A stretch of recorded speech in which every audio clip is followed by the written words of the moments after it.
In the dim light of the kitchen, the soft hum of the fridge was the only sound breaking the silence. Caroline sat at the table, her long fingers skimming over a stack of bills, each one a reminder of the mundane tasks that life demanded. She was deep in thought, her brow furrowed in concentration, when the door to the kitchen creaked open. "Mom," came a voice from behind her, low and casual. Caroline didn't look up immediately, she knew who it was without having to glance over. Ethan, her stepson, had a way of entering a room that made you aware of his presence even before you saw him. She sighed and set her pen down, finally meeting his gaze. Ethan was 22 now, no longer the gangly teenager who had come into her life 5 years ago. He was tall, his shoulders broadening, and the quiet confidence that seemed to radiate from him made her heart skip a beat more often than she would admit. "Late night?" she asked, a slight smile tugging at her lips as she leaned back in her chair, trying to make the moment feel casual, even though the air between them had been anything but casual lately. "Yeah, had a few things to take care of," Ethan said, his eyes flicking over her. There was something in the way he said it, the undertone of something more, something unspoken. He crossed the room, leaning against the counter, and the proximity made the air feel thick. Caroline tilted her head, a playful glint in her eyes. "What kind of things?" she teased, her voice light but tinged with something almost like curiosity. "Just stuff," he replied, a hint of mischief in his smile. His gaze lingered on her for a moment longer than was usual, and she felt a flicker of something warm in her chest. "You're awfully mysterious tonight, Ethan," she said, her tone almost easing, but her eyes narrowing slightly as if trying to read him. He chuckled, and it was a sound that sent a shiver down her spine.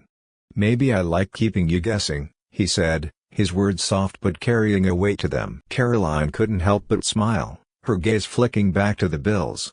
"I don't need any more mysteries. I've got enough of those already." Ethan's eyes met hers, and for a moment, neither of them moved. The air seemed to thicken, like an invisible thread pulling them closer together. She noticed how his eyes softened, almost lingering on her lips before he shook his head slightly, as if pulling himself back from something. "All right, well, I'll leave you to it," he said, his voice softer now, almost reluctant. But as he turned to leave, he hesitated.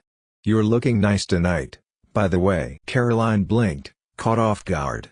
She hadn't been expecting a compliment, least of all one that sounded like it held more weight than the usual friendly remark. "Thank you," she replied, the word coming out more breathlessly than she intended. "Good night, Ethan." But as he left the room, she couldn't shake the feeling that something had shifted between them, something unspoken but very real. The next morning, the house was quiet. Caroline had already started her day, the soft warmth of the sun streaming through the kitchen windows. She was dressed casually, a light sundress swaying slightly as she moved around the kitchen. It was a rare moment of peace, and she was savoring it. But as she moved past the hallway, she paused. The door to Ethan's room was slightly ajar. She wasn't sure what made her walk towards it, perhaps it was the quiet stillness of the house, or maybe the soft thought of him that lingered in her mind since the night before. Taking a deep breath, Caroline gently pushed the door open. Ethan was still asleep, sprawled out on his bed, his body relaxed, his features soft. There was something so vulnerable about him in that moment, something that drew her in. "Ethan," she whispered, her voice barely more than a breath. He stirred slightly but didn't wake. She stepped closer, the air between them charged with something unspoken. She had always been the responsible one, the one who set boundaries. But today, there was an undeniable pull, a quiet tension between them that hadn't been there before. "Ethan," she said again, a little louder this time. "It's time to wake up." His eyes fluttered open, and he blinked against the morning light, a slow smile spreading across his face when he saw her standing there. "Morning," he said, his voice still thick with sleep. Caroline's heart raced a little as she smiled down at him. "You're not going to sleep through the whole day, are you?" Ethan stretched lazily, the muscles in his arms flexing under the thin fabric of his shirt. "I was hoping you'd let me." She laughed softly, but it was breathless, like she was struggling to keep her composure. "Well, I can't have that," she said, stepping back toward the door. "Come on, get up. We've got things to do today." As she turned to leave, she felt his eyes on her, and the tension from the night before flared again, palpable and heavy in the air. For just a moment, She considered staying, letting that moment stretch between them, allowing the unspoken feelings to bubble to the surface.